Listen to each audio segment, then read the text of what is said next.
So what happens now? Can Donald Trump still be elected for president? It's a question on many minds this evening. We spoke with constitutional and election experts from both Utah State and Utah Valley University. Here's what they had to say. The Constitution doesn't prohibit a person convicted of a felony from running. It probably doesn't even prohibit a person who's incarcerated from running for office. Utah Valley University professor Matthew Brogdon says while the Constitution establishes qualifications for a person to be president, states and Congress can't add to those qualifications.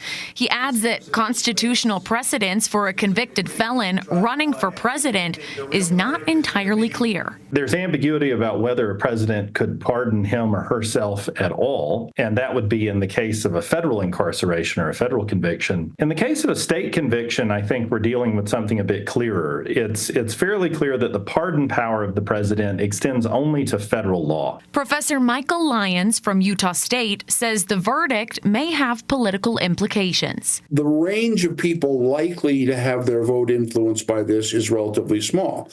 Having said that, every indication is the election is going to be exceedingly close.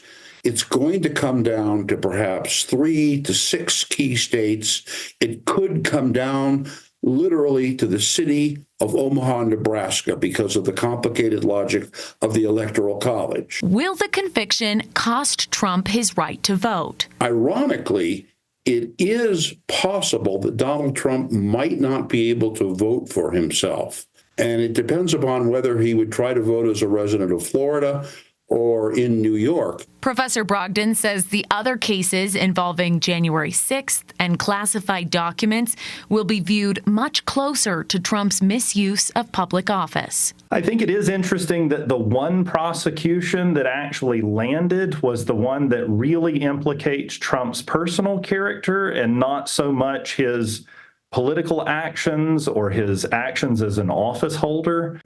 All right, Trump's sentencing is set for July 11th. Stick with ABC4, your local election headquarters, where we will bring you all of the latest updates.